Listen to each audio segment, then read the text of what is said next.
COP28. But how are we going there? Are we going there in a unified voice, or has our message been destroyed? As KTN News went to the fields to know exactly what our agenda is at COP28, let's just watch that live.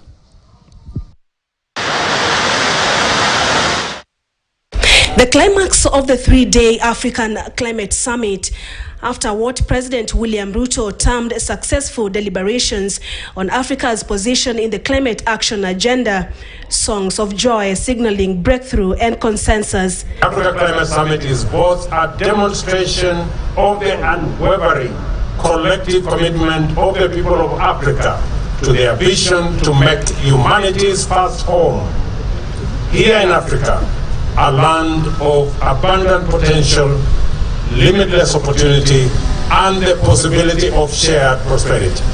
7 declarations were adopted unanimously from the summit that included commitments by the private sector, the children, the youth, governments, civil society groups, and the indigenous people.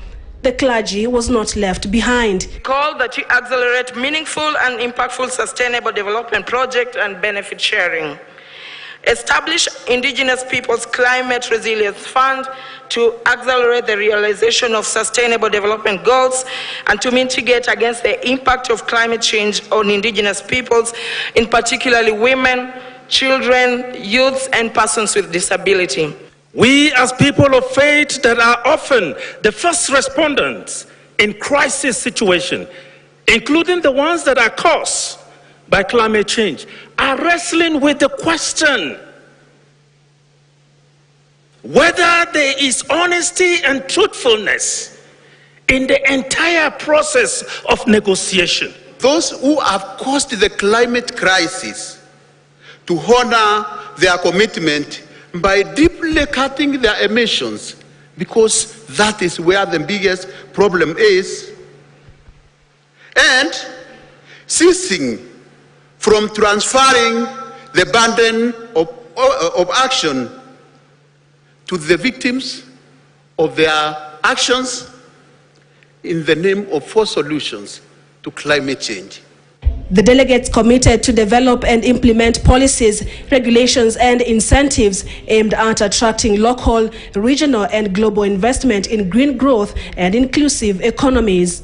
Meanwhile, delegates at the African Climate Summit have called upon the global community to act with urgency in reducing emissions, fulfilling its obligations, keeping past promises, and supporting the continent in addressing climate change.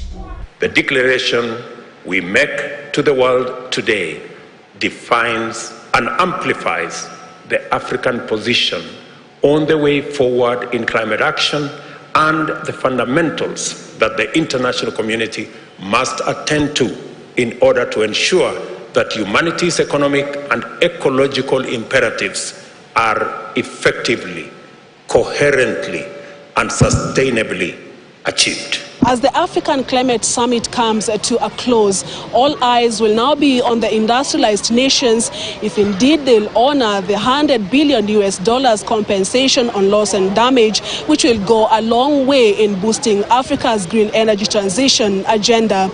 Purity Museonzuki, KTN News, KICC, Nairobi. Purity Museu bringing us the road to basically just a recap of the Africa Climate Summit, but today we're talking about our road to COP28. And on session with me, I have on my extreme left is Shampi Anna, Kenya Platform on Climate Governance Youth Representative. I also have Susan Otieno, Executive Director, Action Aid Kenya. And I have Bishop Ezekiel Esmore, Director of Programs All African Conferences of Kenya, and also Non-State Actors Committee.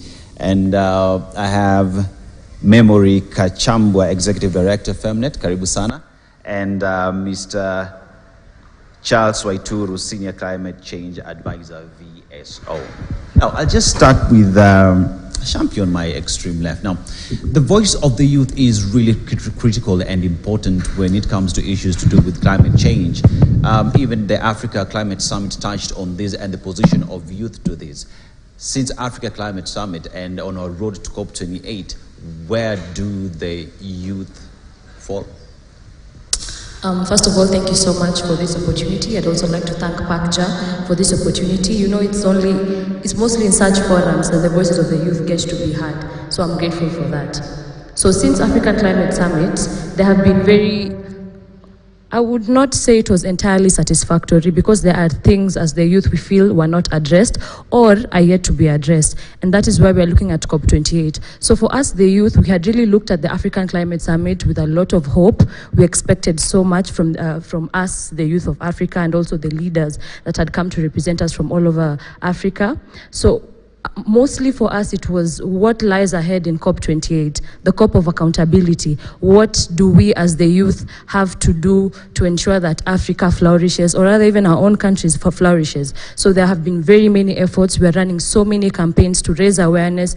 And now we're talking about accountability. The Keep Your Promise campaign is what is in our minds right now. That we as the youth are saying that we don't want any more promises. We just want to see the promises that were made to our fathers and the ones before that fulfilled. Thank you. Now, Susan, Action 8. Now, she talks about the position of the young people out there. Now, we know in Africa there is a lot that needs to be done, because according even to statistics, we produce less than 4% of emissions that destroy the climate. And in these then comes the issue to do with loss and damages. Now, as we have this discussion today and on our road to COP28, what should we be focusing on? Yeah, thank you so much. When we look into loss and damage, we first need to look at Africa as a very special continent. You contribute nothing, but you suffer the most. So when it comes to loss and damage, we are very keen to see what the committee has recommended and what will be adopted, because there are two different things. Always recommendations are very good, and you go in supporting a process in the COP meeting, and at the end of the day, you come out with not even a quarter of the cake. So we are very keen to see that the recommendations that are presented, as well as representation in the committees, will have adequate spaces for Africa. That's how we would like to go into COP28 as we revisit the loss and damage conversations, because we know there are nations that have contributed but have not effectively played their role in facilitating the conversations on coming up with the financing facility. I want to support my colleague, the young person who has spoken about inclusivity. And that was something that the Africa Climate Summit nearly missed, causing the young people to group themselves away from the summit, but crying and speaking voices that they needed to hear in the summit. That was truly uncalled for. The space for the young people ought to be created. It even needed to be created early in advance. Have them prepare, have them come forward, and have them engage.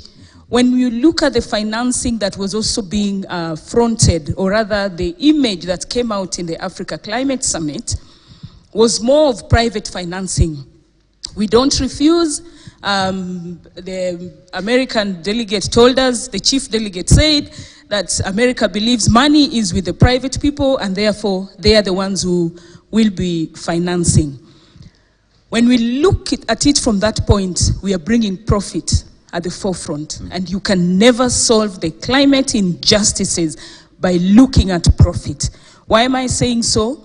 We have companies today in Europe, in America, big banks that are financing fossil fuel, even as we talk about de-investing in fossil fuel. And they are the ones who will stand before us as private investors who want to invest in climate-friendly ventures. That does not add up. So we still need governments to be responsible. We need them, in Kiswahili, we say, tunawataka wajibike. And the companies that pay taxes to them, it is the responsibility of these governments to hold them accountable at the end of the day. That way, we will start seeing a balance. Thank you for now. Now, Reverend, The voice of the church is equally important, mostly because it is your congregants who are affected by climate change. You know, every day someone does not come to church because they don't have food, because there was drought, or now because there is extreme rain and their food was swept away by water that they needed a few months ago. As a reverend and the voice of church in this discussion, and having sat in the non-state actors committee, as we go towards COP, has the voice of the church been considered? And if not, why?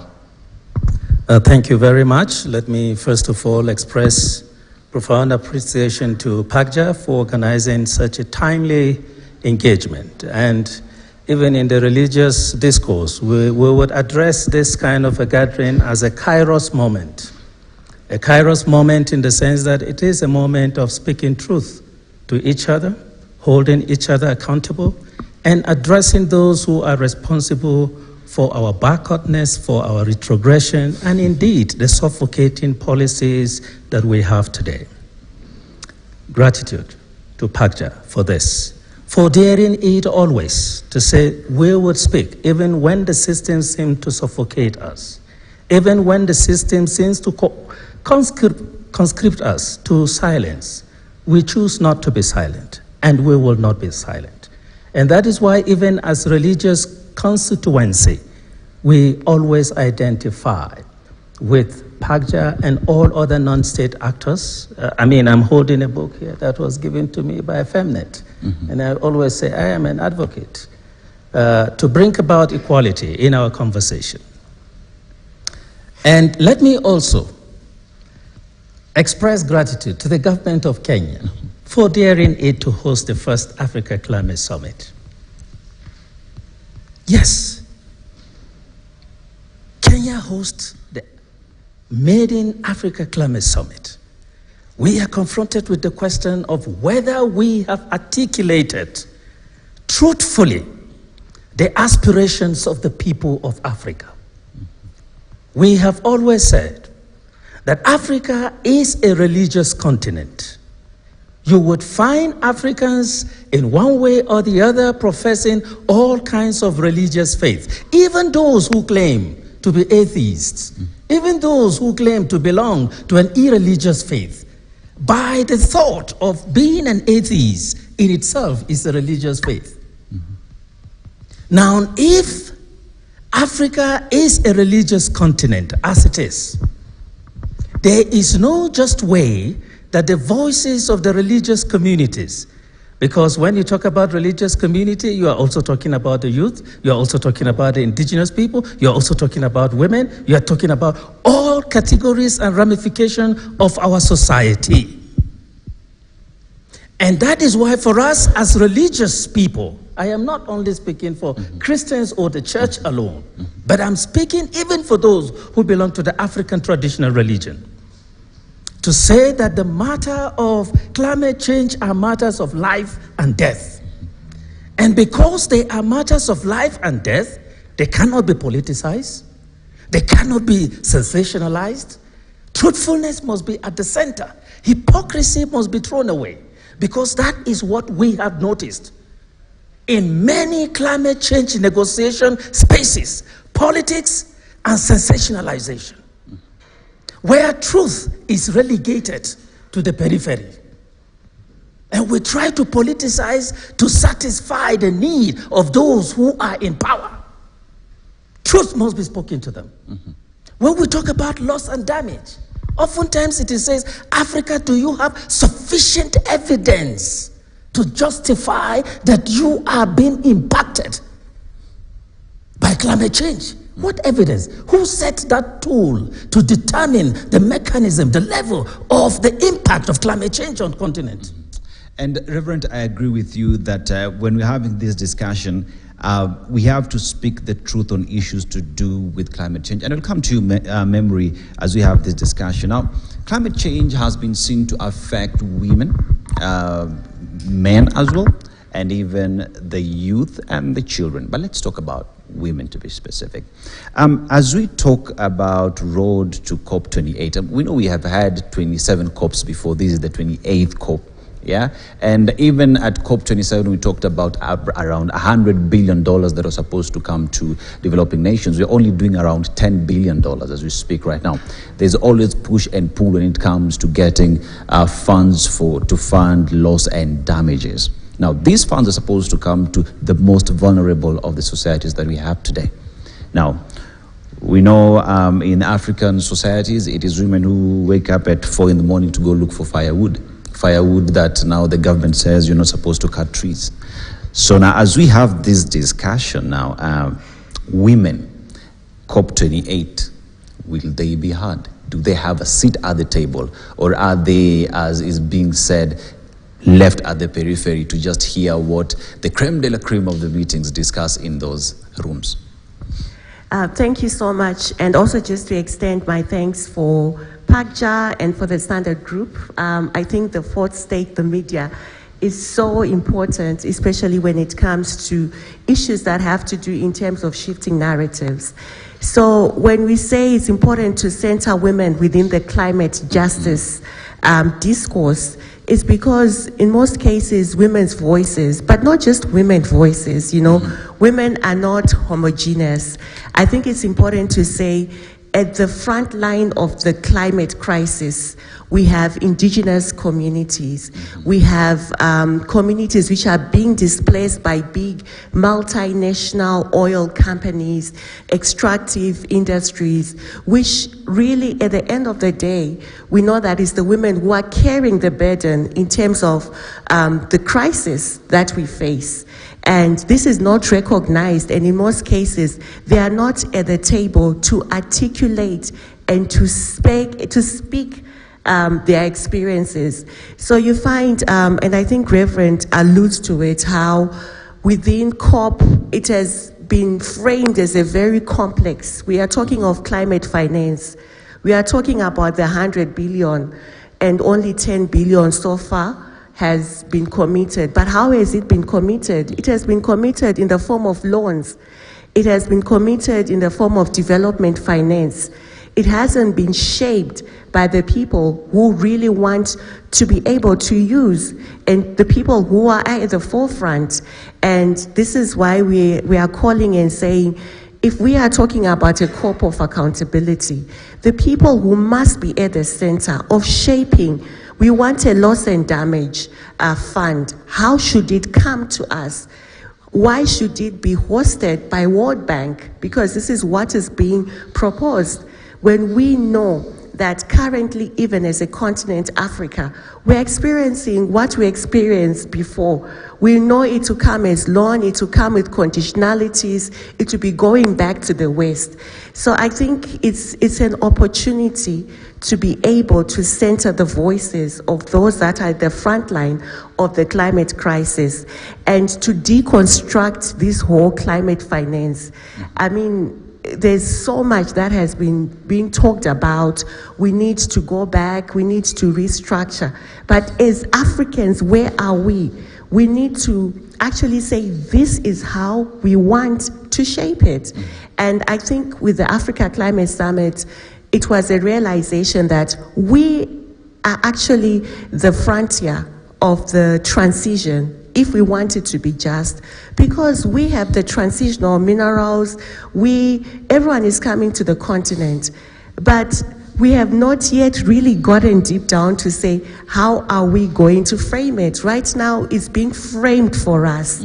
So I think we need to get back our power, and getting that power by centering the voices that matter, the voice of the people, the voice of women, the voice of the youth, the voice of the indigenous, the voice, and in center to that, we need the fourth state to be able to start shifting those narratives, those ideologies, and to really start instilling that back.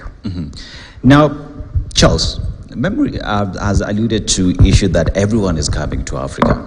If you want minerals to make your batteries, everyone is going electric, but to get those batteries for, say, Tesla, they need to come to Africa, Congo specific, to get the minerals and take them back there.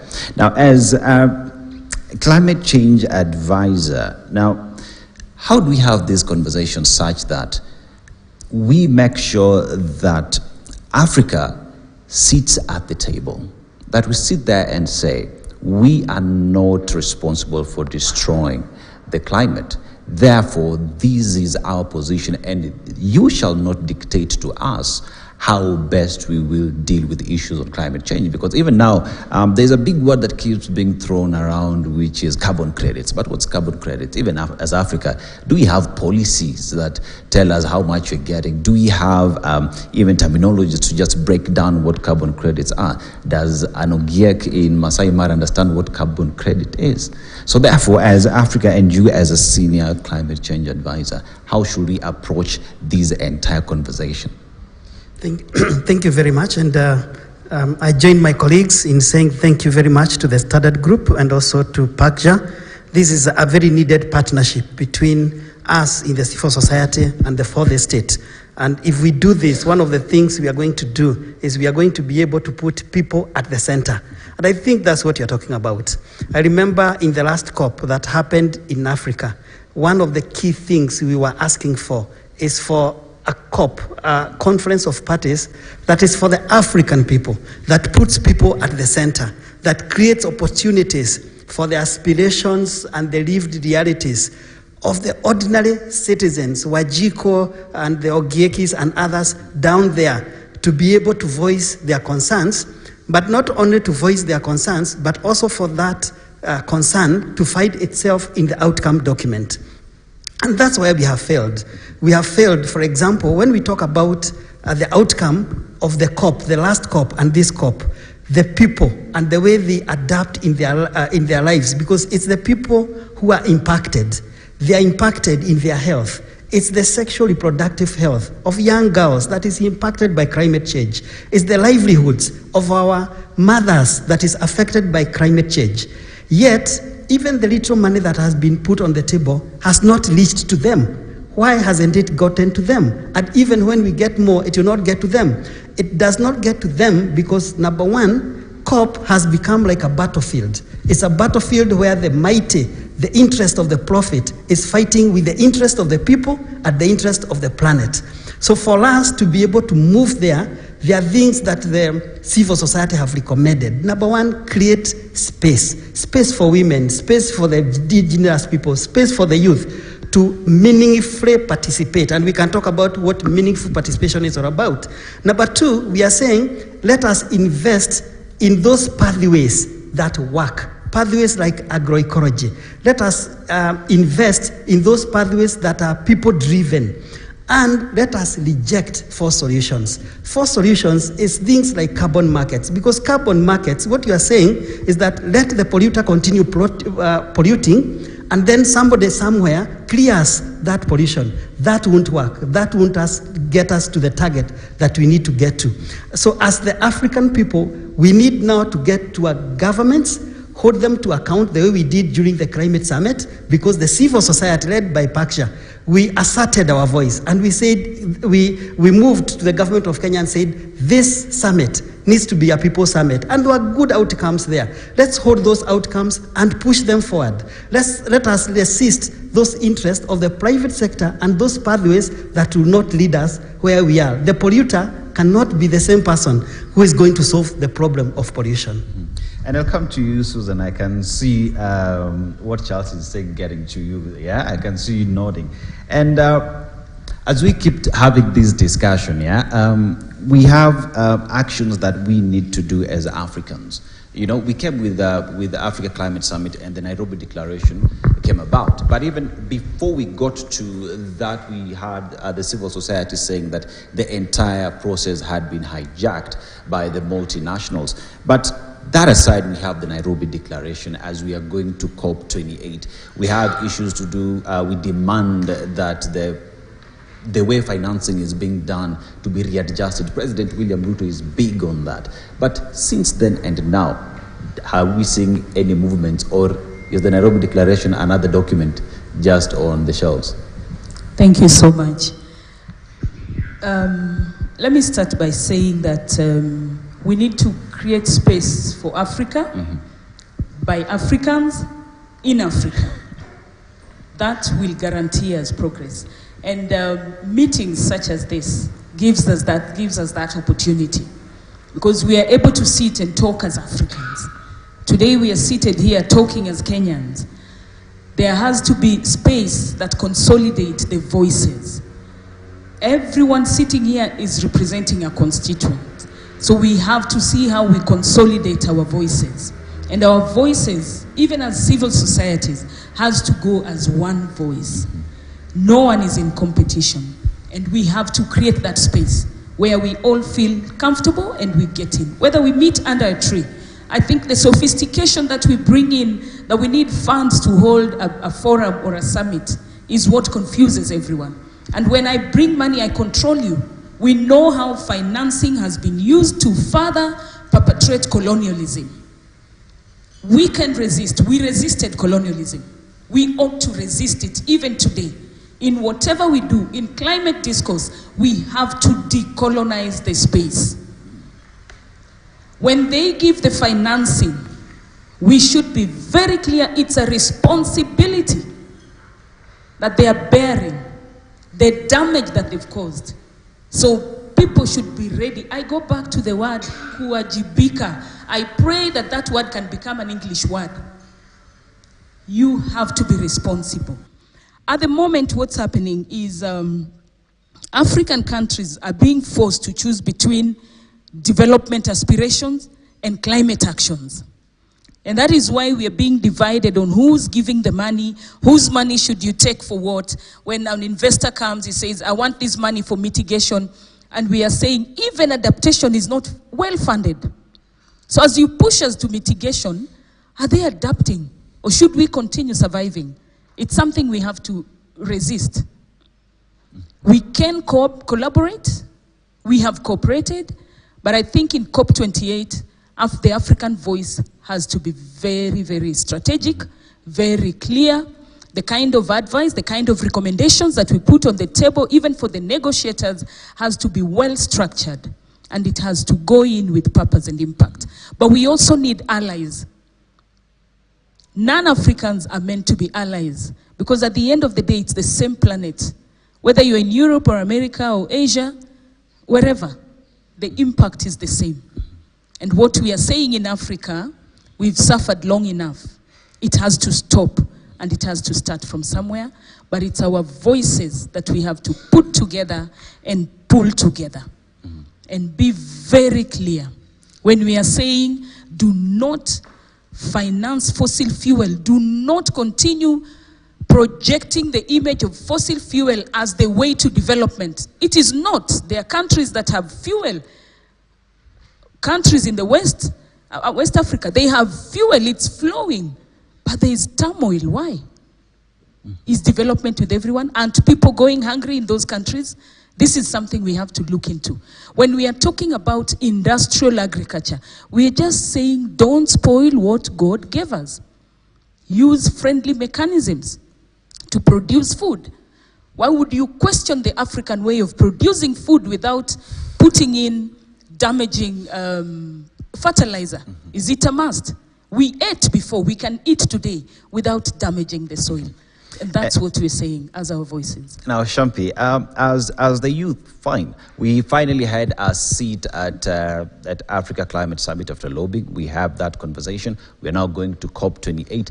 But locally, as the youth of Kenya, what is our position when we are talking about issues to do with climate? I've had youth before who say, when we meet with, say, government, we are put aside as people who have no expertise, people who have little say to issues to do with climate change. But let's change that narrative, because I keep saying that the youth of today have more time to spend on this earth. Therefore, their position on issues to do with climate change and making it better ought to be on the same seat as those who have experience. Now, as we go to COP28, as negotiators from Africa, negotiators from the world, as youth, what should we be taking to COP? And what message does the youth have for the negotiators who go there? Thank you very much for that question. So now the youth of Kenya in particular, we're saying that now that name youth is coming as a by the way. We are bringing on the table far much more than just being a youth. That even before saying that we are youth, we're first saying that we're coming in with solutions, we're coming in with mad innovations to solve these issues of climate change. And we're also saying that we're realizing the solutions that you're putting forth are not really working for us. How can over 70% of our monies be going to mitigation while adaptation is getting peanuts? And our real problem is in the adaptation sector. So we are saying that we are seeing these misplaced priorities. We are offering solutions. So when you're relating with us, or maybe we're trying to pitch our ideas, we are imploring not just the government, but civil society organizations. And I thank PACJA for that, because in PACJA you get to be listened to. And not just that. You know, most of the youth in Kenya, and not just in Kenya, I think in the whole of Africa, there is an education gap. Not in terms of literacy, ile ya shule, but literacy in terms of climate change education. Someone is in the university, knows so much, but so little on what is really affecting us. That is the climate crisis that we have. And now, what efforts are being made to educate the youth? And we, the youth, are hungry. We are hungry for knowledge. We are starving. And once we get the knowledge, we want to spread it to our respective spheres of influence. So when we're looking at COP28, we're looking at what knowledge have we gained, and how are we going to impact either our communities or our respective areas of influence. And we are saying that we need space. We want space, not just to be there as youth representatives, but to bring forth solutions on the table, innovations to help solve the climate crisis. And as the youth, do you feel like Africa Climate Summit gave you the power to speak, the same way a degree gives you power to read? As Susan had stated, so 3 days prior to the African Climate Summit, we had the African Youth Climate Assembly. And the reason for that is because we felt as if the issues of the youth were not really being discussed. You know, when states are coming together, it is the interests of states that are being put forth. States are very rational. Does this benefit us? Does it cost us? And we end up, you know, discussing issues such as carbon credits, which are false solutions to climate change. I think I'll speak about that later. We're also talking about, you know, other economic benefits, but more so what Susan has said, just discussing the economic sapa juju, but not really focusing on the youth. We have so many problems as the youth. And we're not just coming with problems, as I said. I'm also saying that we're coming up with solutions, that we have identified the problem. We also have solutions, but in order for us to achieve these solutions, we need help. So the 3 days was full on discussing what are the issues of the youth, and not just the youth in the faith-based organizations, the indigenous youth, the youth in the urban areas, the non-indigenous youth, basically every type of youth was just coming on board. And that is where we drew the Nairobi Declaration from. Much of the statements or the demands that have been put forth, you would see benefit the youth. And the importance of putting much concentration on the youth affairs is because we want to secure our future. Right now, it's us that are going to be bearing the consequences of what is happening today, and our children, and the ones after that. So the African Climate Summit did not really cater for that, but we are grateful that at least prior to that, there was the African Youth Climate Assembly that led to the Nairobi Declaration, which we hope is going to be fulfilled. Now, Reverend, Shampi says issues to do with the youth, it needs to go deeper into that. And that also need to be picked up by the religious institutions in this, yeah? The Africa Climate Summit came, the Nairobi Declaration came. What are some of the wins that we got from that document that we can say we are proud of this, we are going with this to COP28, and for those that we missed in this declaration, we are supposed to correct from the religious point of view? Thank you very much for the question, and how I wish that that question is also directed at the Cabinet Secretary Toya, if she was here. But however, not only on the part of religious constituency, but also as non-state actors coordinating team. We felt that, yes, the Nairobi Summit declaration, of course, when you read through the document and you come to the call to action, about 10 points, just like the 10 commandments in the Bible, and you wonder, you say, what is it that is compelling in the document? But as non-state actors, we identify 4 areas that going forward to COP28, and please allow me to read some of the 4 points in quick succession. Number 1, we identify that developed countries fulfill their historical responsibility and provide adequate and predictable finance, technology transfer, capacity building to support adaptation, mitigation, loss and damage in Africa. Number 2, reiterate our position on our rejection of the false solution that seemed to suggest that carbon market is an alternative to climate finance. We rejected that with every fiber in our body. We rejected it. Number 3, African leaders to commit to a just and equitable transition to renewable energy, ensuring that energy access is prioritized for the poor and marginalized, and that community ownership and participation are guaranteed. This we know. That is where we talk about the destruction of our biodiversity. We are asking for a nature-based solution, not false solution. And number 4, the last point, urge African leaders to stand by the principles of climate justice, human rights, gender equality, and intergenerational equity in all climate policies and action. That's where we talk about the involvement of children, not just only the youth. How often do we hear even the cries of young people, the children of our communities? So it is our responsibility, not just as religious leaders, but as non-state actors, to bring to bear all of this. We are worried that those with political privilege power, whether they will compromise when we come to the table, because oftentimes you will not find some of us on the table because they are fear, you know. If they bring Reverend to the table, he will look at them, no politics. I'm not going to play politics.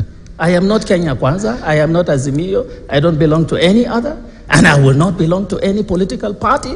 I will not politicize conversation, but it is to speak truth concerning the situation, the things that affects the people. That is our responsibility as not just only religious leaders, but as non-state actors. All of us here, we are committed to speak truth to power. This is the reality. Carbon market cannot be branded as an alternative.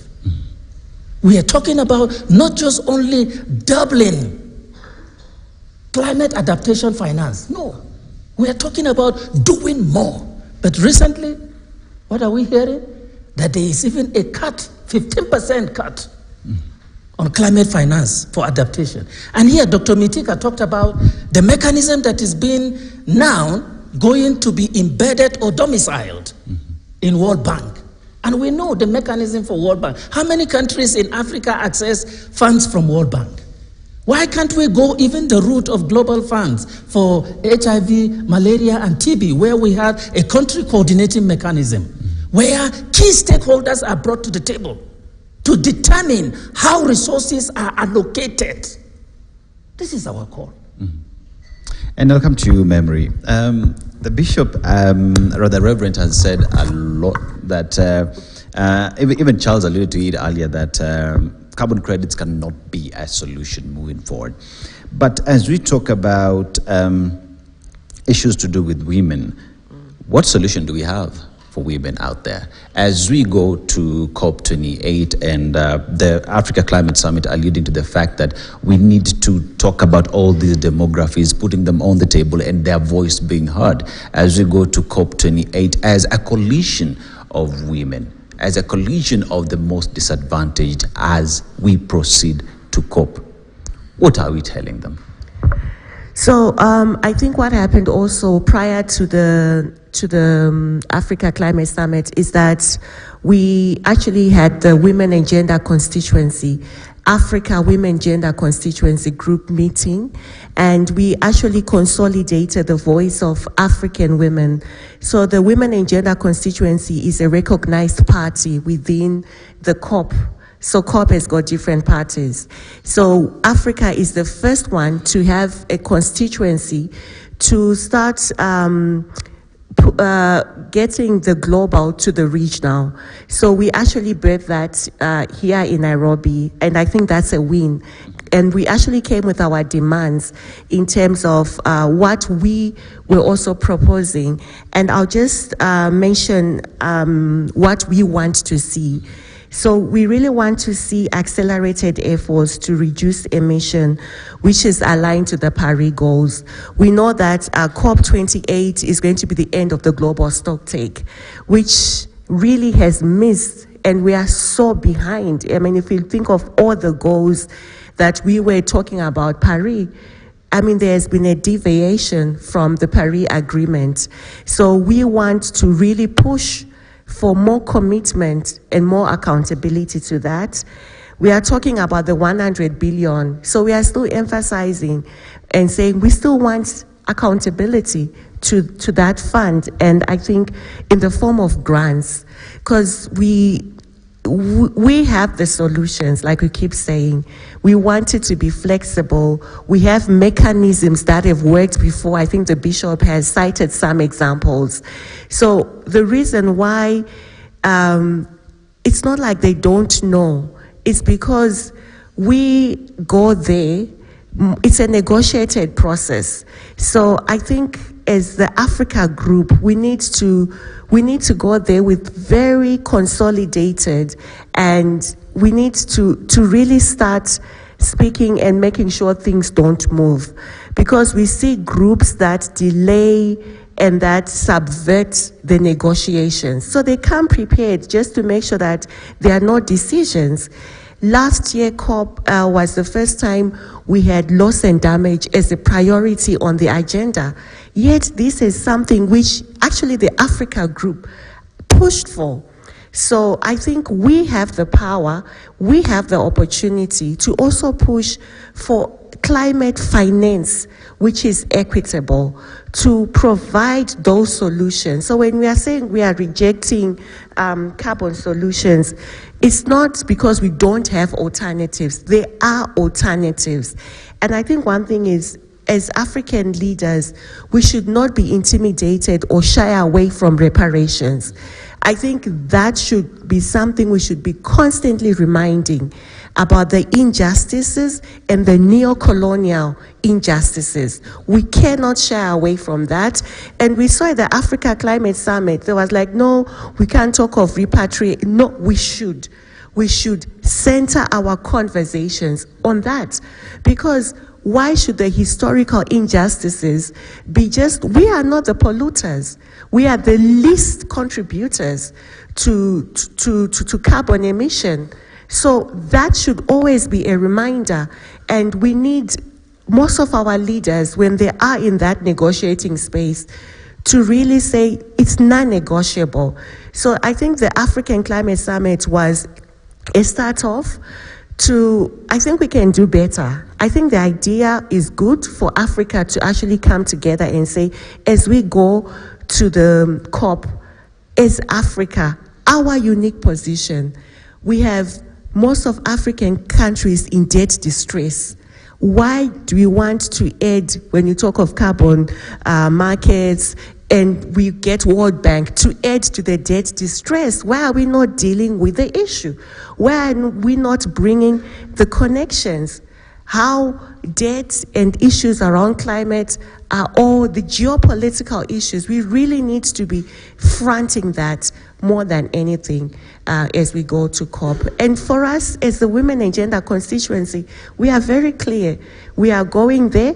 We are supporting our position, even as non-state actors. So we speak as women, but we also speak with the, with the agency of, as Africans, what should we be doing? Memory, you talk about the finance and the damages and loss and damages being an agenda item at COP28, but we'll also remember that it took close to 72 hours for people to just agree on that factor alone, because everyone was pulling on their side. And we're asking if it's indeed true that the world has suffered, that Africa continues to experience the shocks that come with climate change, then why the push and pull? Why can't people just commit to making sure that we change that which has been destroyed? But I'll come to you, Charles, because now you are the expert when it comes to issues to do with climate change. Now, we talk about what needs to be done. Negotiators will be going to COP28 to lay that which is on their table. But we know that 27 COPs later, there are things that have not been achieved. Commitments that have been made have not been delivered. And as Bishop says, as Memory says, we should not be afraid to ask for reparations, because we rightfully must demand that the wrongs that were done be corrected today. As we go to COP, tunaenda kuwaambia nini? Thank you very much. And or yes, are we going to allow to be cowed because apparently multinationals always have a say? One thing we must not do is that we must not lose hope, and we must fight. Because as I said in the beginning, the COP, or the Conference of Parties, has been turned into a battlefield. And now it's no longer about the interest of the people, the interest of the planet. It's about the interest of the profiteers. It's about the interest of those people who got us where we are now. And I want to join Dr. Mithika. He mentioned earlier, and this was a great thing that came out of the Nairobi Declaration. The Nairobi Declaration, the African continent joined hands in saying we do not have confidence in the World Bank. And therefore, when we talk about the loss and damage, that must be put in a different institution. So first and foremost, we did ask that the World Bank and the other institutions have to be reformed. In fact, we should not have talked about reforming them. We should have talked about transforming them. And I thank the Nairobi Declaration for that. But as we go to COP, that's one of the messages we must fight hard, so that the loss and damage resources are not put in the World Bank, because that is the wrong place. Then within the Nairobi Declaration, there are things we missed that we need to fight harder when you go to COP. For example, I was disappointed that in a country like Kenya, where universal health coverage is a big issue, in a continent like Africa, where the health burden is so huge, the issues of health were conscripted to the margins of that document. I would have loved to see health coming out stronger. We know that for the first time, we are going to have health issues, and we are going to have a health action at COP, but we need more. We are saying the connection between health and climate must come in a bigger way, because it is affecting the people. We are talking about what we are putting people at the center of the whole conversation. So that is what we must take to COP. We must also reject the issue of forced solutions. And an example, what defines Africa? You know, Africa is defined by its biodiversity. It's about the different types of trees, the different types of plants, the different types of animals, the different types of food that you can put on the table. What is carbon market going to do to our biodiversity?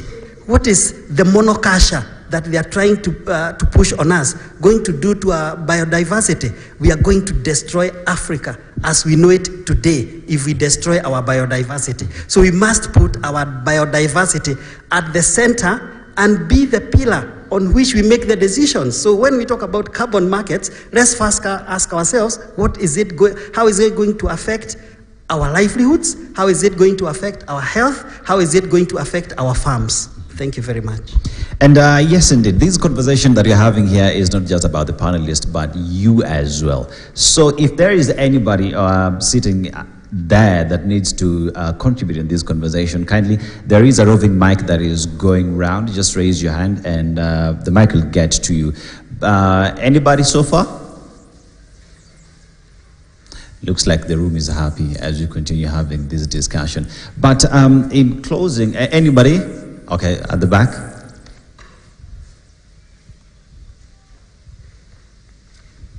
Can you just introduce yourself and shoot your question?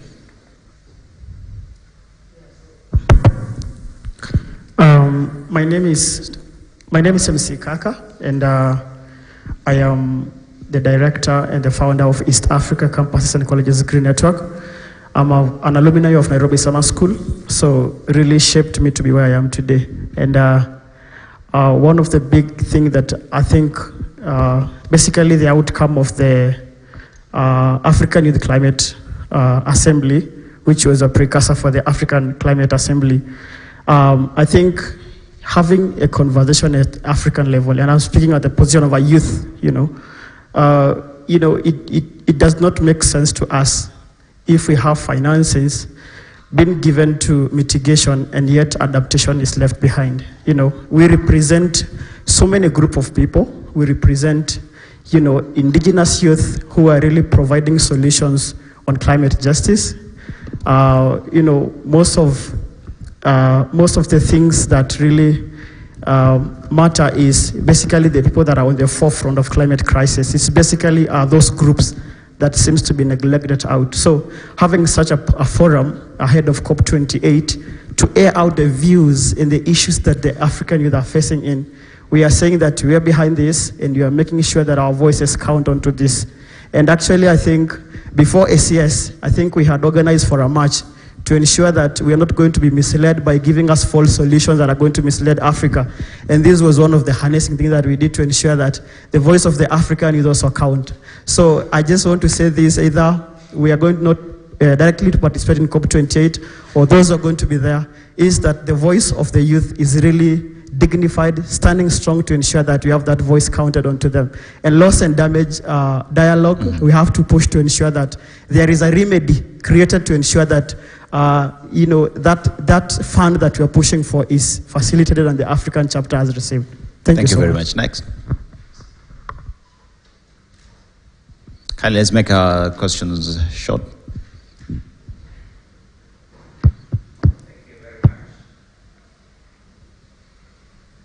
Thank you very much. My name is Douglas.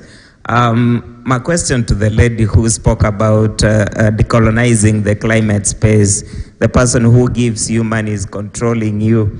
We're heading to COP28, and one of the things is pushing for these polluters to make sure that they fund for the wrongs that they have done.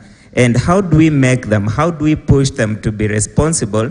Remember the Kyoto Protocol, the promises that are yet to, I'm saying the promises which are yet to be honored, the Kyoto Protocol and others. So as Africa, as the global South, how are we going in unity to push and to ensure that they wanawajibika, as you said in Swahili? Thank you very much. I think I'll take the last four, and then we proceed.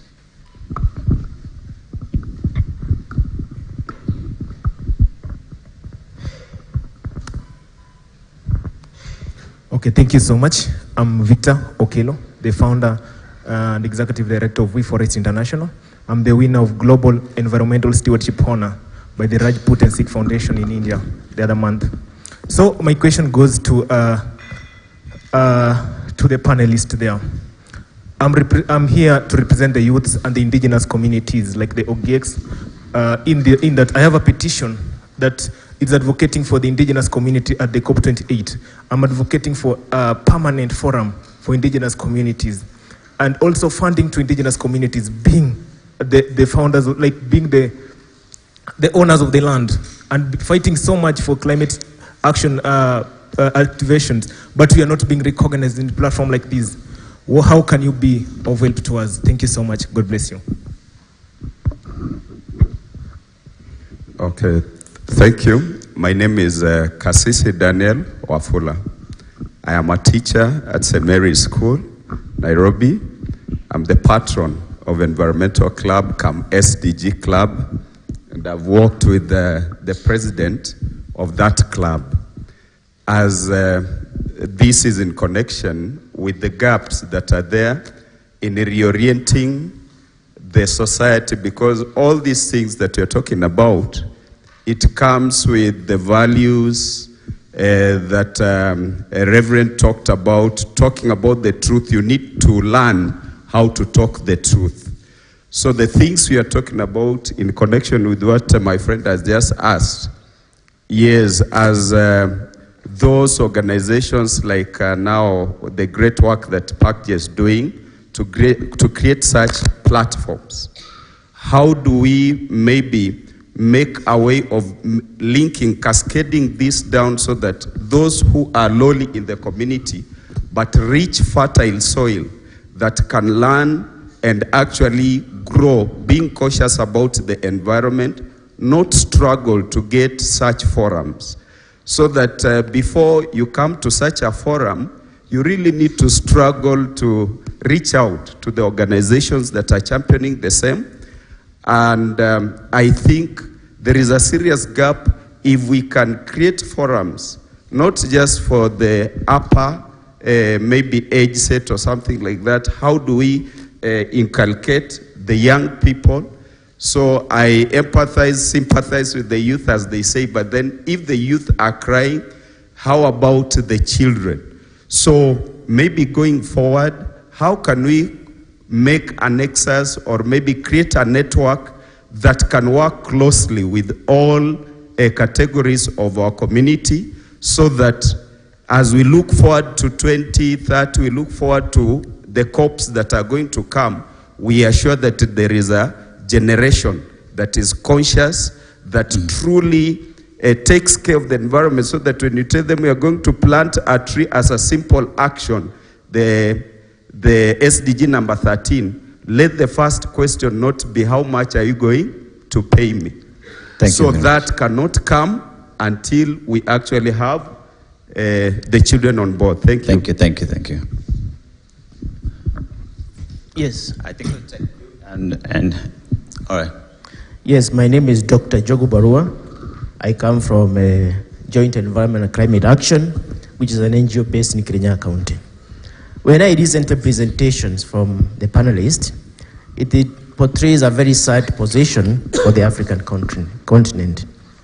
And my view is that if we are not properly represented, we shall not have a voice. And we shall continue in the same situation year in, year after. We are going to COP28. That means cumulatively, that's a minimum of 28 years gone since we started negotiating, and the African issues are not yet properly anchored in the outcomes of this conference of parties. So the question I'm asking is, I'm asking the panelists, how do we raise the African voice in COP28? And I'm asking this because there is a presentation that women had a caucus prior to African Climate Summit, the same case with the youth. Did the issues of the women and the youth enter, or did they get access to the final document? The final question I want to have is that as we are going to COP28, we as Africans must be united. The question I'm asking is, did the African Climate Summit build the African consensus that we need? Did it give us a direction as African that we should move in this way or the other? And the following on that is that if there was an African consensus, in the view of this panel, is that the direction we should take as contained in that document, or there are some amendments or changes that we should know before going to Dubai so that we can be able to lobby for them? Thank you so much. We shall have those questions for now because we're short of time. We shall take those questions in the second panel as well, so that it can be responded, but the panelists will still be here. But as you had those questions, I just want you to take note of those questions. But at the moment, let's take this story on the Nairobi Declaration road to COP in Kenya. Now, how are we going to COP as Africa? What is our position? What are we going to tell the multinationals? Because as we realize, drought is crazy in Africa. We talk about the floods that we're experiencing right now. El Nino is equally tied with issues to do with climate change. But then again, that aside, we are also trying to keep the promise. PACJ is saying that we must keep the promise that we made. Let's just go through those stories as we have the second set of panelists. We shall respond to those questions when we come back after this.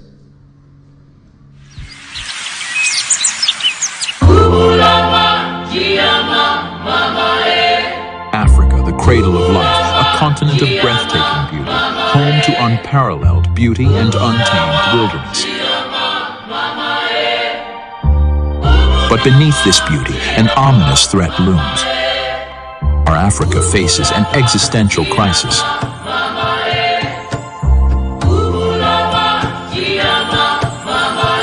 Soaring temperatures, relentless droughts, and punishing storms wreak havoc on our people.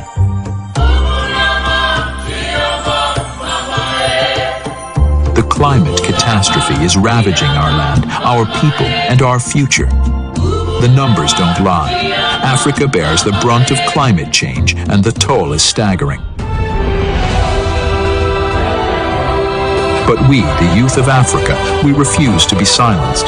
We rise as champions of change, demanding accountability. We aren't just survivors. We are architects of hope, innovators, adapters, and builders of a resilient future. Our leaders have spoken. The world has pledged. Now they must act. Promises must turn into tangible solutions.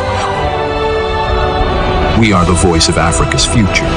We stand united, demanding accountability because our very existence hangs in the balance. Join us, share our stories, be a beacon of change. Together, we will hold the world accountable. Together, we will script a new narrative. Africa's legacy will be one of resilience, courage, and unwavering accountability.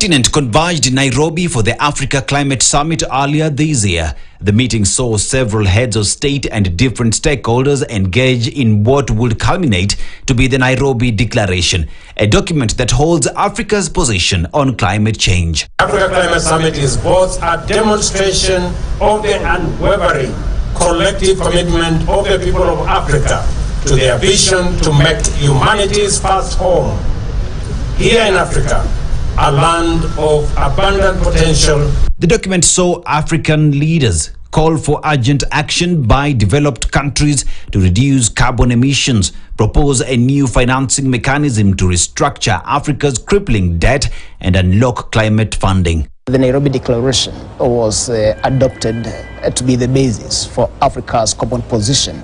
Emissions remain the most important and sensitive issue when talking about climate change, and as such, the world must find a way to address this. Carbon credit continues to be one of the ways to address the emissions issue. Carbon credits is a mechanism, a market mechanism, to be able to control the amount of emissions in the global space, meaning that those people who are emitting can be disincentivized. Aside from negotiating for better terms and carbon credits, Africa must push for climate financing, an area that has seen promises made but little to no action done. Africa getting what it's due to it, almost like reparations in a way. That's one angle, but there's also another angle of Africa coming up with technologies that use clean energy, that are very efficient. So I think we need to be realistic and tell those countries which are producing the largest percentages of the climate change. We need to tell them they need to own up. The road to COP28 is one that demands that African leaders come together with one voice and present a united front on climate change issues. With the backing of Nairobi Declaration, Africa has an opportunity of finally addressing climate change as a continent and not as individual countries. For KTN News, I'm Dennis Aseto.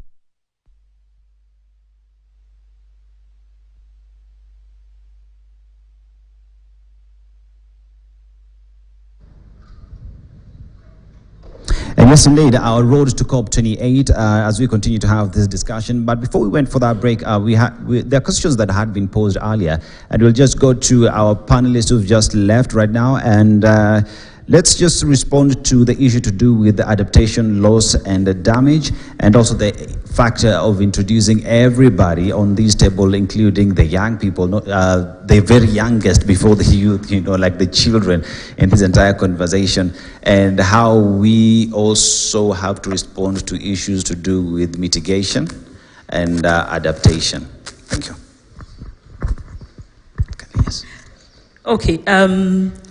If you allow me, I'll respond to the kuwajibika aspect, yes, because it addresses most of the issues.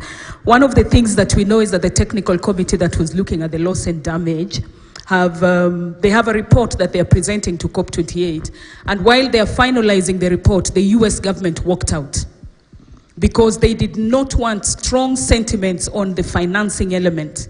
They wanted the term urge. That for me does not bring responsibility. So Africa should go in knowing that we need to speak to the US. We need to be very clear with them that it is not about whether you like it. It's not voluntary contribution. People must contribute. The development countries must contribute. We are not going to evade. Secondly, we are not going to talk loans. That we should not as a continent, concession or otherwise. Third, we declared in the Nairobi Declaration that there is no confidence in the World Bank, but it still is the organ that has been fronted. So we would like to know, after the 4 years, what are the exit clauses? How are we going to exit? And who is going to take over? But also to know that the board that has been recommended has no space for the CSO, has no space for the indigenous people, has no space for the young people. How is this going to be handled? So Africa should be going to COP28 knowing that there is a lot to be conversed on regarding the entire debate on loss and damage. And finally, if all fails, I believe it's time for Africa to now get the UN to just declare climate change an injustice and illegality. It has happened with many other things. These too can happen, so that we start seeking justice and going for our rights legally. Thank you. Thank you very much, Susan. Reverend, briefly. Maybe just to reinforce what Susan, my dear friend, have mentioned. Article 9 of the Paris Agreement have well articulated what it means, climate finance. Who is responsible? What nations are responsible for contributing intentionally and predictably finances to address adaptation? We are not talking about concessional loans. We're not talking about tokenism, but we're talking about mechanism that demands and addresses historical injustices. We must be shameless as Africans. We must not shy away of demanding for climate justice. And that is where, linking it to the question of how do we amplify the African voices? It is our common unity as a people. The Africa Climate Summit should have provided that space. For example, when we were leaving Sharm el-Sheikh, all of us were excited that the loss and damage fund has been agreed. Whether it is going to be operationalized or not, that is another level of hypocrisy that needs to be addressed. And we are hoping that this will be addressed at COP28. So Africa and African group of negotiators must be truth, must be honest, must be firm, must be bold, and must be confident to bring about the African agenda to the table, or otherwise we should walk away from COP28. Thank you. And thank you very much. There are other questions. I will ask other questions later. It shall be responded by the panelists here and also the panelists who just left the podium. But joining me as we have discussions on priorities for Kenya and Africa as we gear to COP28 is Charles Mwangi from PACJA. He is the head of programs and research at PACJA. And I have Obed Korigo, Climate Policy Advisor, CARE International, on my extreme left. And next to me is Dr. Male Fofana, Africa Director and Head of Programs, as we have this discussion. But I also just want to recognize Philip Okello, a representative from the Danish Embassy. If you could just wave, Okello, if you're here. All right, and Hannah Wanjiru from the Dutch Embassy as well. Asante sana for showing up. Now, gentlemen, it is priorities for Kenya and Africa as we gear towards COP28. Africa Climate Summit came to Kenya, the very first summit in Africa. I just start with you, Obed, now Climate Policy Advisor at CARE International. Now, it has been conversation surround adaptation and mitigation. Are we approaching this entire conversation the right way? Others want to fund mitigation, not adaptation.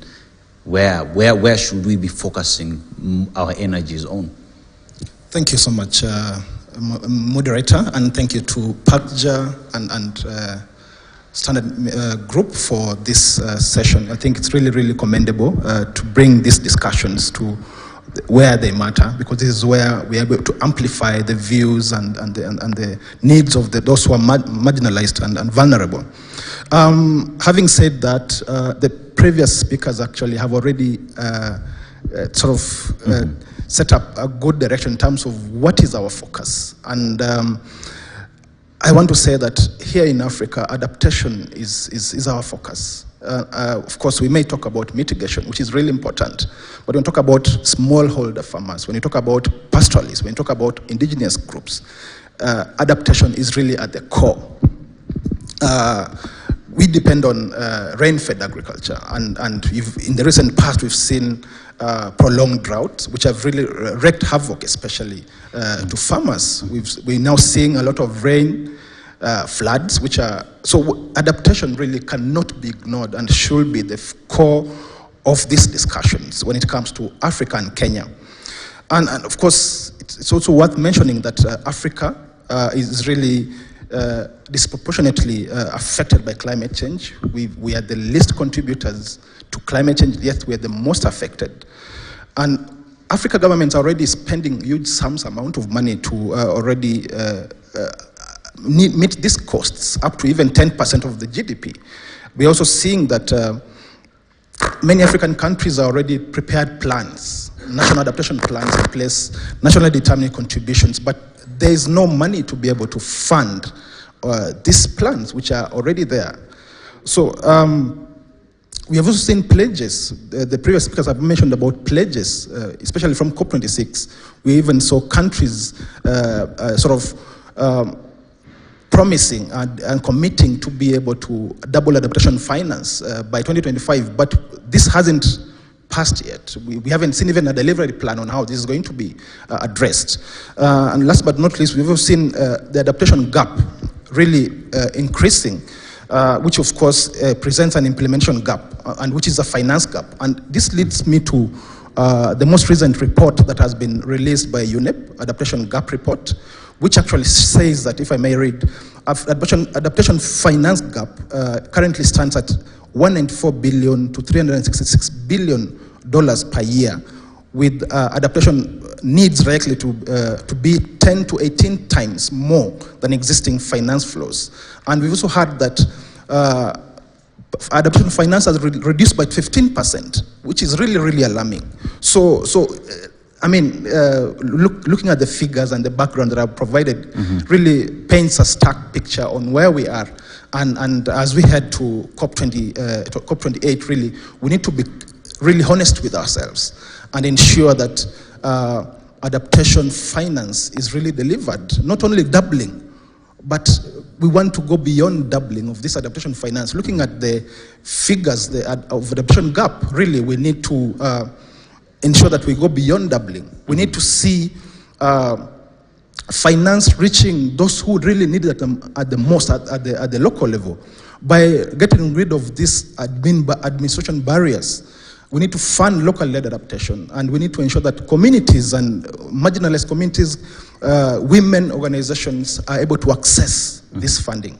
Yeah. And Charles, now, program and researchers at PACJA. According to your research and programs that you guys have been taking out there when it comes to issues to do with climate change, what do Kenyans say? What are the issues affecting Africans that they want addressed as now, and which again forms the basis and conversations that we take to COP? So much, moderator. I think the Kenyan position is not different from the common African position. Mm-hmm. Simply because when we go for COP negotiations, Kenya negotiates, within the AGN or the Africa Group of Negotiators umbrella. And of course, we also within, the G77 and China, are negotiating bloc. So if I may therefore point at some of the critical issues that we are looking for, especially as we go to COP, as the African continent, and Kenya being one of the countries within the African continent, there are critical issues that we've been pushing for a long time. And what is not very pleasing is the fact that we normally experience, a state of dichotomy in the negotiations, so that it's always Africa versus, our developed countries versus the developing countries, which is not really the direction we are supposed really to actually take. Now, one of the things that we've been pushing for is a recognition of Africa as a region with special needs and circumstances. And our negotiators within the AGN have been really pushing for that position. But for some reasons, it has never even made it to the agenda for COP in the previous COPs. And I think that's a critical issue because if you look at the IPCC data, that is being churned every so often, it's very clear that Africa is one of the continents that is greatly impacted by climate change, and that the situation is not going to change, very soon. In fact, some regions in the continent are already warming beyond the 1.5, degrees. And therefore, that position, we must continue pushing, and if it is accepted as a matter of principle, just like we have common but differentiated responsibilities and respective capabilities principle, I think then every other line of negotiations, every other theme, then is going to align with that particular principle. Because if you look at adaptation, if you look at loss and damage, all of them are supposed to be looked from the point of view that Africa is a region that has special needs and circumstances, and that is based on science. Mm-hmm. But I should also mention that it has been really our position that if we are to maintain or to achieve the 1.5 degree, targets, because you don't want to go beyond 1.5 degree, temperature rise, then we need significant emission cuts. And these significant emission cuts are not necessarily going to come from Africa because our contribution is only 4%. So even if we cut our emissions by 100%, that will only account for only 4%. Note, I'm not saying that we should not engage in mitigation, but we are saying we know where the emission cuts must actually be done. Mm-hmm. And we must be very deliberate about that. We require or we need to reduce our emissions by 43% by 2030. If we are to keep the 1.5 degree goal alive. And that is going to come from the West. And therefore, if you look at this particular analogy of a leaking house, mm-hmm. you have two options. You may want to continue wiping the water, from the rain, or you may want to repair the source of that particular water, which is the roof. And that's what we need to do. And if you look at the blueprints that were developed by every country, party to the Paris Agreement, the nationally determined contributions, you realize that our NDCs from Africa are so overly ambitious to the extent that they are not even, implementable, so to say. But the NDCs from where the emissions are coming from are less ambitious, and we don't see a lot of commitment in terms of cutting the emissions, from the north. So that is critical, even as we think about adaptation, even as we think about cushioning our people from the impacts of climate change. We must solve the problem of where the leakage is coming from, and that is from the developed countries. And you raised very pertinent issues. We seem, the world pretty much looks like we are busy just with buckets, collecting water and pouring it outside, but you're not fixing the roof up there. And part of that is because financing does not get to where it is needed. And even if the financing promises have been given, it is always push and pull. Where is this money going to? At some point during Africa Climate Summit, I had a conversation with someone from outside, and they were saying, we find it really hard to give this money to African governments because we are not sure it will be spent appropriately. So some are not giving because they fear African government will misappropriate those funds. But that's a conversation for another day. But I'll come to you, Mali Fofana, now. As we talk about financing, it is a question of this money should come through what channel? African governments saying they don't want this money to go through the World Bank, and reasons have been given towards that. But we have the Africa Development Bank. Should that be an option? And even while at it, how do we make sure that this money does not end up at the Central Bank of Kenya, but gets to the grassroots where this money is needed? Thank you very much. So as you rightly put, my name is Male Fofana. I'm the Africa Director of the Global Green Growth Institute, which is based in South Korea. And Kenya is in the process of becoming a member of this institution. I think we have to step back a little bit, trying to understand the core of the issues itself. And you have to look at the way that developing countries make their progress, right? They just have three different steps. One is they start with the poverty alleviation and having the right tools, which has been the strategy, the financial mechanism, and trying to reduce the poverty. And then they move to the green industrialization period, right? And different type of tools and strategy and finance. And now they move to the mass consumption, right? And the different strategy.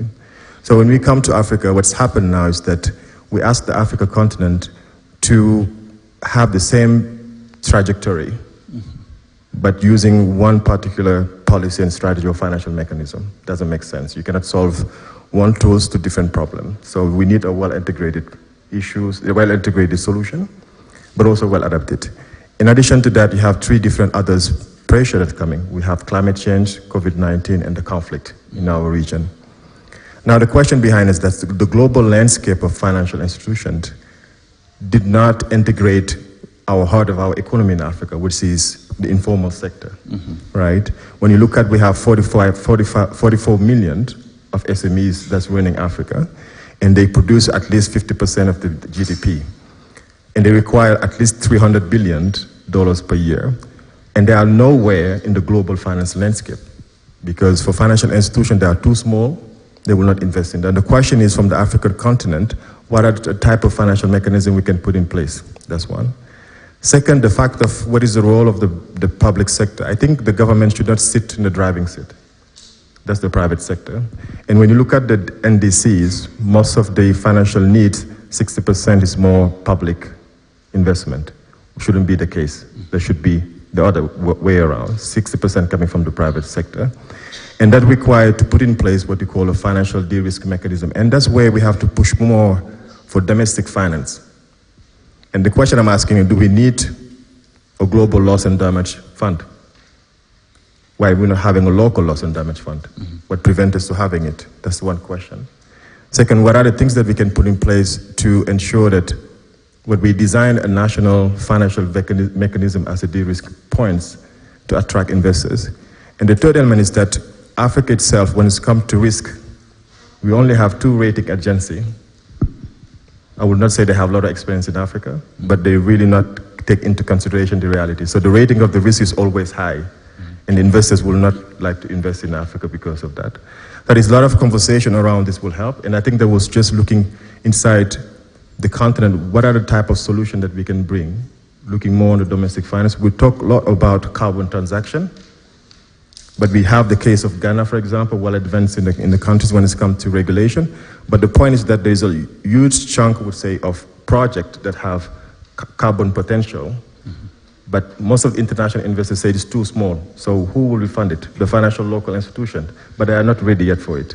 So the question is how we can make sure that we have a holistic approach for entire value chain from the different type of actors and help them to understand what role they can play critically in pushing more the own interests of the continent and not looking and expecting something somewhere else. That's the bottom line of the point.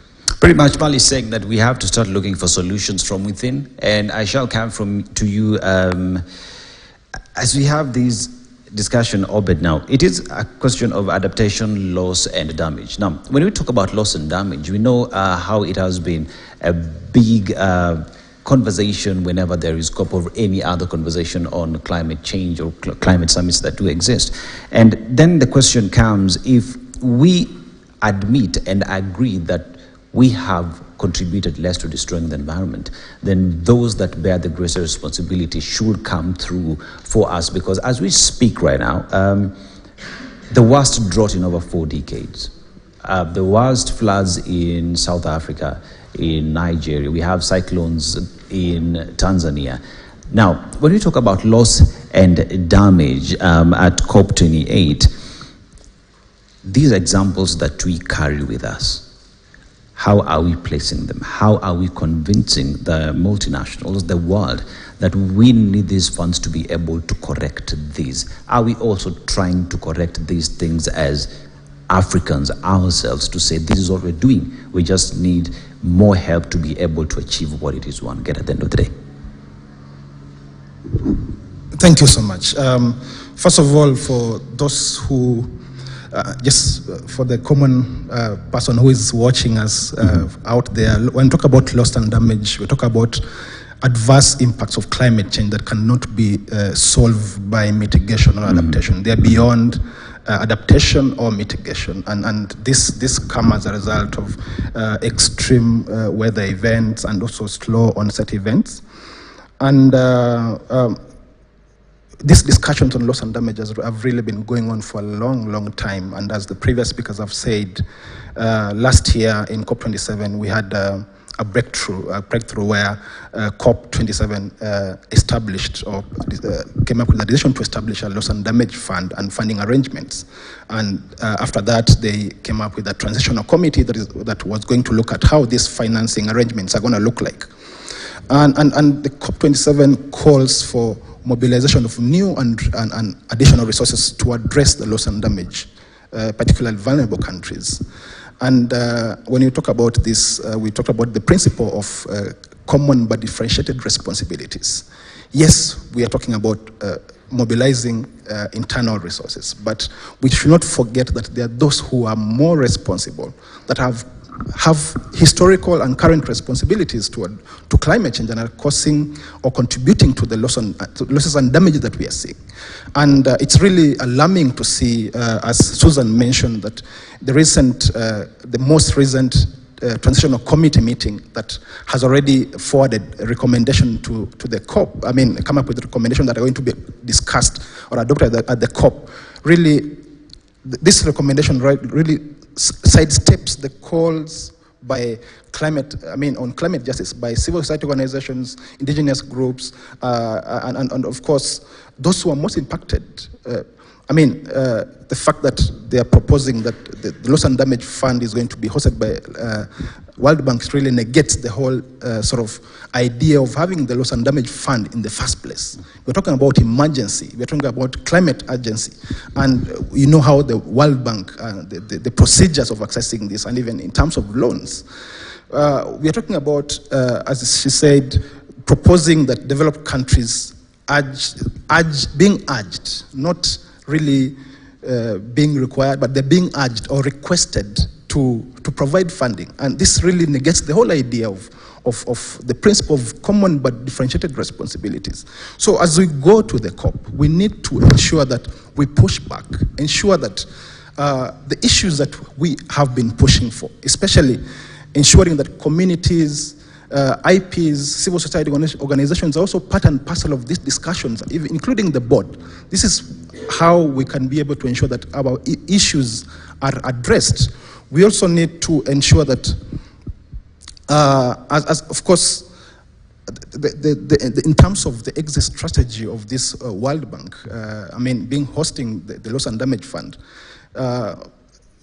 from previous experiences when already we have institutions already hosting in preliminarily in terms of such kind of arrangements, it may not really provide for an opportunity where probably you can exit. So how do we ensure that they are already, the conditions that the developed countries already put in place are going to be taken into consideration by ensuring that we have a clear exit strategy. But at the end of the day, we want a loss and damage fund that really meets the purpose really addresses the needs and the rights of communities that are already suffering from climate change. Charles, it is a question of Africans also, developed countries being asked to also play their role in addressing issues to do with climate change.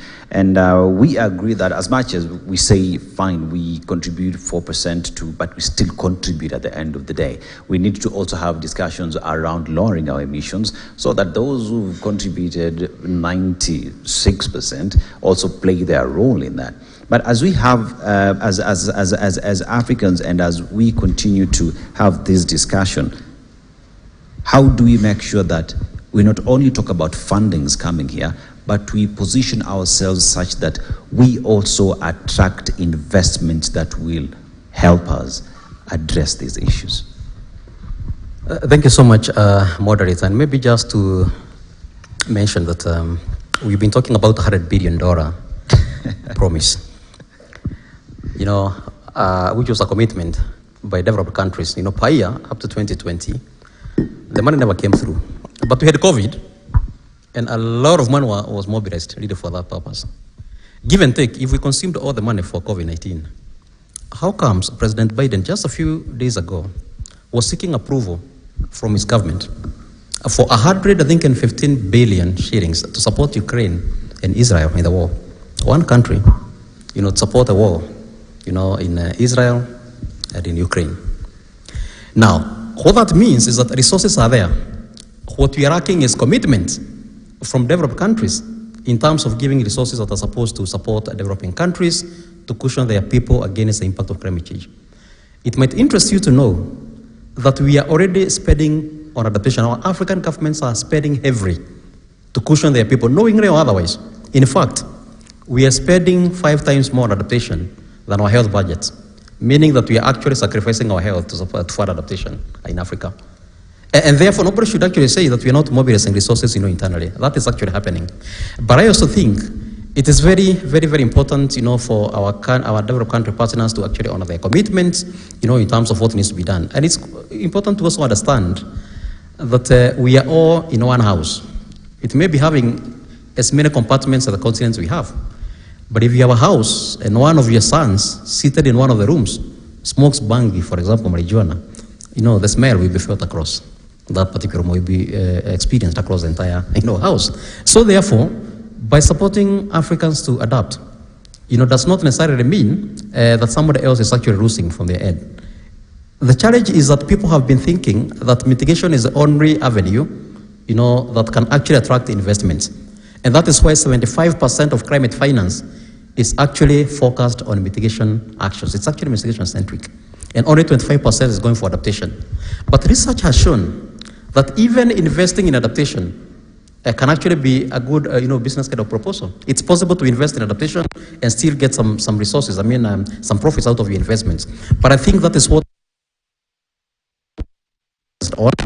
so that investors can also find value in investing in adaptation. In fact, for $1, I'm told. But I think we need really to also package our proposals, our adaptation proposals, in a way that they also attract investments in the continent. Mali, now, as we talk of the international community finding ways to fund issues to do with climate change, be it mitigation or adaptation, it is a question of what is being done locally, and also a question of mushing support from within, say, the private sector. But that notwithstanding, we recognize that the shocks that Africa continues to face today is as a result of what has been done over hundreds of years ago. So now then, what is the responsibility of those that destroyed the environment, and what stake do they have in making sure that we restore the place we are in today, that we don't go past 1.5 degrees, and that even when Africans are demanding for funding from them, it is not because it is not because we just want to spend this money, but because we want to correct that which was done unto them, and also just make the world those live in a better place for them as well. So I think the point is, at this moment we speak, like, every home is burning, right? Thank you. So you cannot just wait and say, okay, I will wait my neighbor to just go grab water for me, right? You will have to go and just serve yourself. And that's the point as well currently that we are, because the developing countries, they have their own priorities in their agenda. And one for the Africa, especially for the adaptation, is a minor priority in a sense, right? And the point is, as you rightly put, mitigation was kind of a business model that is easy to have the return of investment. Adaptation is hard to sell because you have the social benefit in it, right? But I think the point is on the, in our push for that, I think it's quite important to look at it on Africa perspective, how we can have our own solutions. Of course, we can claim what, need to come back to Africa, but at the same time, how we can build our own pathway by working with our local private sector. And that's the only way that we can, because our economic structure is totally different of economic developing country structuration. You will not talk about informal sector in developing countries. And our informal sector are driving our economy. So how we can make sure that we build a business model, we have an economic model, that integrate that part. And that's why within GTI we have what we call the green growth model that integrate that sustainability, the informal, but also all that's linked to the different element and helping that with the merge of green index. So what I want to say in all is that we have to rethink our business model as for now and trying to make sure we look how the economic model that we have take into consideration our reality, not the global landscape. The money is still there. And for the agriculture specifically, which is one is really driving the economy and tied to adaptation, how we can put what I will call the de-risk mechanism and give enough space for the private sector to go for PPP, but also South-South collaboration. Mali, I would want to just throw something into the wax and ask, when we talk about issues to do with the climate change, it is climate action activists would say it is not a question of profits. It is a question of humanity putting our face to issues to do with climate change. Therefore, how do we have this conversation from that global level such that we debunk the fact that when we talk about climate change, it's about profits first, but humans first? But for me, climate change is a business. That's how private sector have to see it. And that's the language they want to hear. Climate change, in reality, is the business. How you can transform like industry that want to move to a classic industry to go to the greener one to increase the profit is a business. So you have to look at the challenge as also like opportunity from the private sector perspective. And that's that transformative shift that we have to make from because speak the same language for the private sector. So for me, in a nutshell, climate change is the business. Now, the cost benefit or the social benefit behind, we can discuss that later, but it's a whole package, but there's a way you're selling it. When you talk to the private sector, you say climate change is the business. When you talk to donors, you have different social benefit aspects, so there's a way you're seeing it from the point of view. Now, very well. I'll come to the plenary right now and just ask anyone who has a question on issues to do with financing. Roaming mics will go. Please make the questions short because we're short of time, so short and sweet. Yeah, 1 minute question as we proceed. Thanks. My name is Juliet Oluoch. I'm a programs manager with USDI, that is Ongoing Sustainable Development Initiative. And I have a question to our panelists. And thank you so much for, the enriching discussion. Thank you so much for the enriching discussion. So on the question of loss and damage, and I totally agree with everyone here that we are all mad at the West, for not fulfilling their promise. But my challenge and what I would like to hear from the panelists, what is your opinion in terms of our preparedness to receive this money? Do we have our structures in place? Are we ready to actually operationalize this money? Should we get it? I mean, should they sign it off in COP28, for example? If you allow me to ask just let me give someone else question. Okay. Cool. Yeah. Thanks. And my second question was on evidence. I'm a researcher as well, and we rely a lot on evidence produced by the West. And my challenge is, and thanks to PACJA for bringing together these sectors, but how are we making use of our research think tanks? Are they actually providing us with the evidence that we need to sit in negotiation tables? What is the source of evidence for our CSOs, for our media? We've had cases of misreporting very often times, so I would also like to get that from you. Thanks. Thank you. Thank you so much. My name is Eve Merin. I work with a community organization called Nkakenya Sidai. Dr.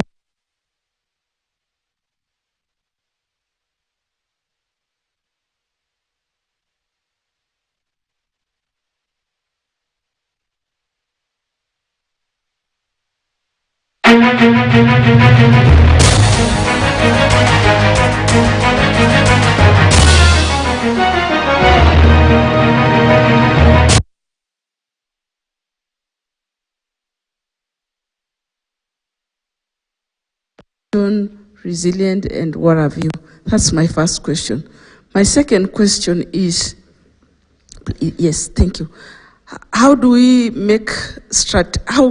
strategize the community-based organization led by the women who are the most affected by the effects of climate change for funding? And my last question, please, the last one. From the African Climate Summit that happened a few months ago, it is true that the West were focusing on carbon credits. Down in our villages, that is the conversation that is so loud, more than the adaptation of how to, how do we work with the effects of the previous drought that wiped the livelihood of the community. But that one is not hard. What we are hearing is the carbon credits. How do we reduce that voice and amplify our voice? Thank you. Thank you very much. Nashukuru. Kindly, one questions as we proceed. Make it short. Thank you very much. My name is Ruth Gesho. I work for Pathfinder International. I think I want to add my voice to the carbon credit discussion. You realize that the horse has bolted. And even as we discuss here, already, example, our Kenya government have already signed into law the carbon credit trading. So are we speaking to the right people? Do we have the right people in the room? Are lawmakers aware of the impact of the laws that they have put in place?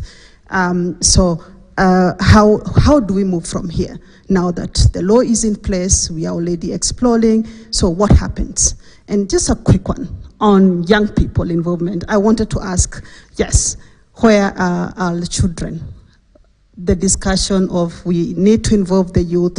My daughter asked me, if climate change is that important, why is it not being taught in school? Why are we not involving the health, not the health, the education sector in this discussion? Thank you.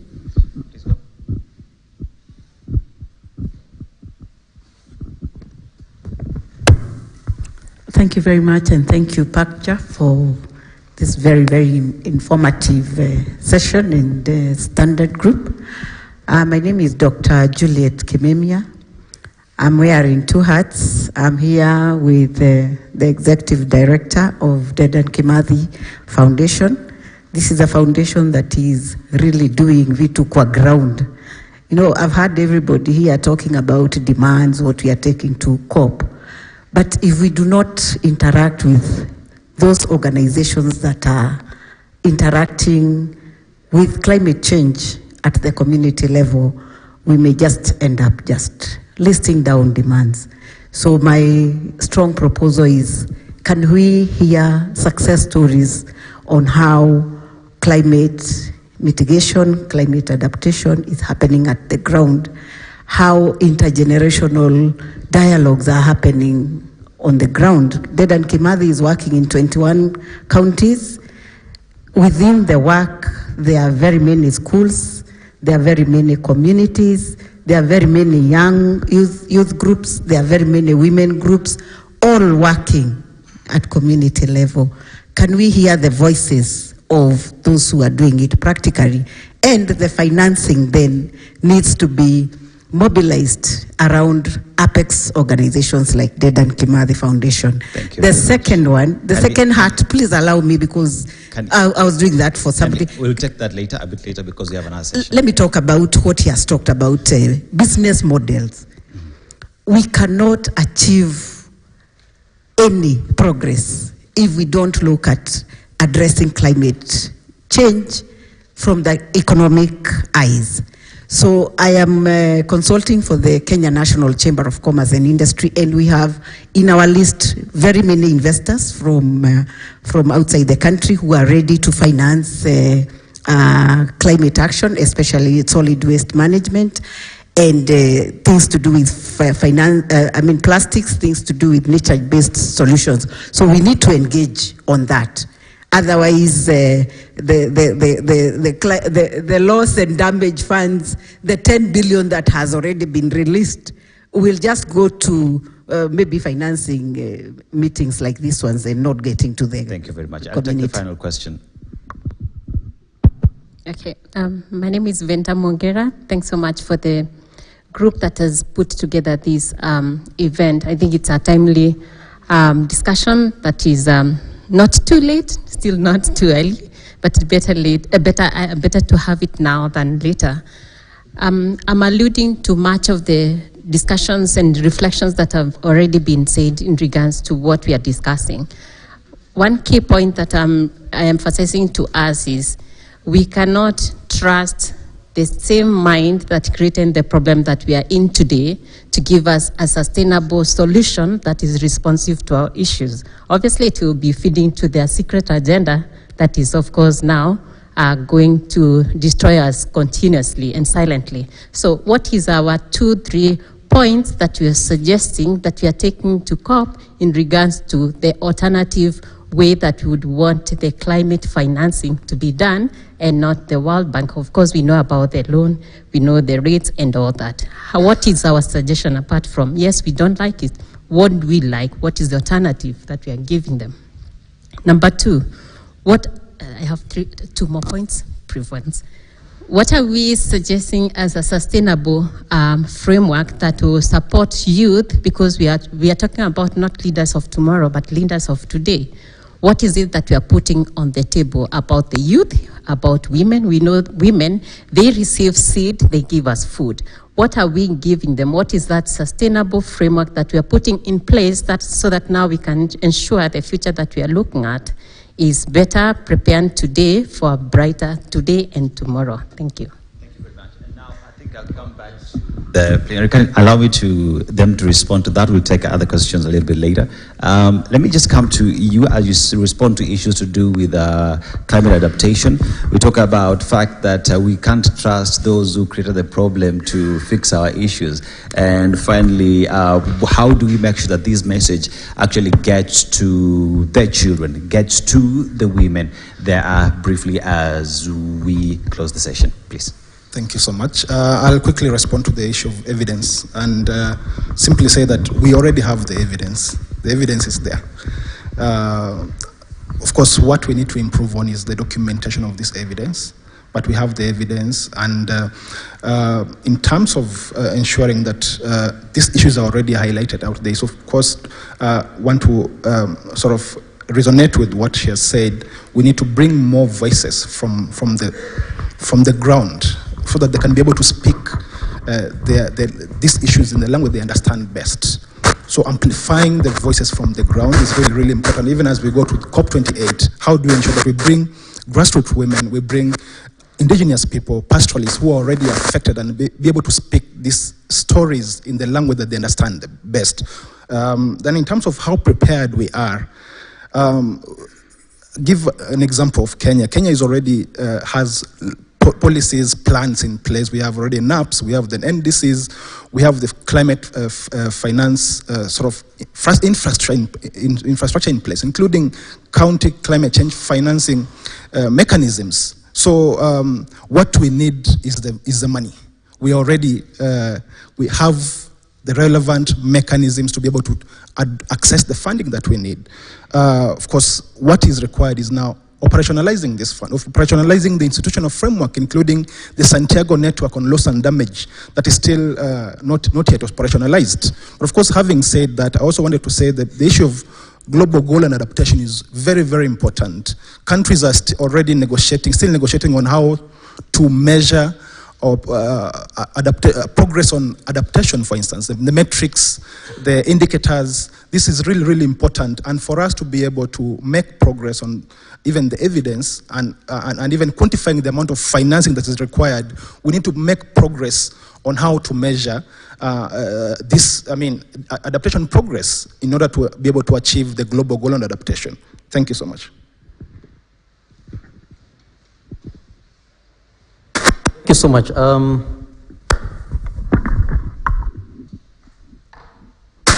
Now, regarding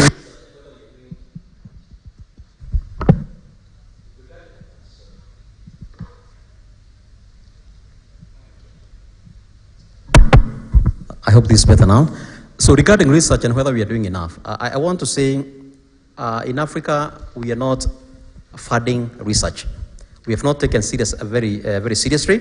And I think it's about time that we generated our very own data that we can actually own. If you look at IPCC and the contributors to IPCC, the African contributors are very, very few. But having said that, we have so much gray data that we have been able to produce through studies that are not necessarily published.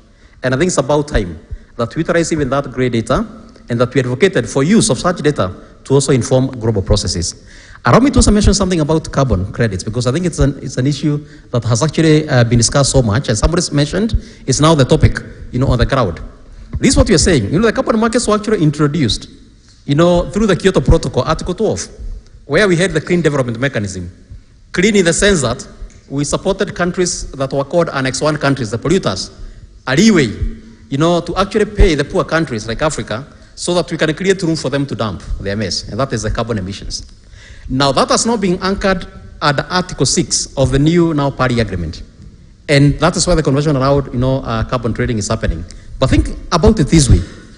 A poor farmer who needs to take his child to school, and he has a cow, being the only property he has. Here comes a rich neighbor who comes and dictates the price for that cow and buys that cow at a throwaway price simply because the poor farmer needs money to take the kids to school. That is how I can summarize the carbon markets.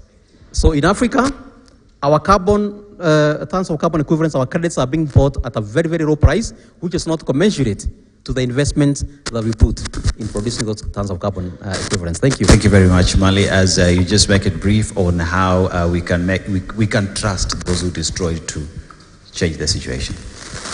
Trust should be there. But also you have to verify, that's the second part, but not waiting also what they committed to. And that's why we have to push more our internal solution. Okay, of course we talk about with the biggest loss and damage fund. But the question again is what prevents us to have our own national loss and damage fund? And that's a big question that we should ask, because once there is a climate hazard, you have the population that have issues, the funding of the loss and damage go to them. But what happened with the SMEs? Who will cover that part? And the SMEs, informal one, they are driving the economy. So it's a good point to look at as well. Thank you very much. And it is on that note that let's just take a short commercial break. When we come back, we go to Mr. Mithika Mwenda as he gives us the overview of everything and a vote of thanks as we come back and also continue with these conversations. But now let's just take a short commercial break and also a health break. We shall be back in a few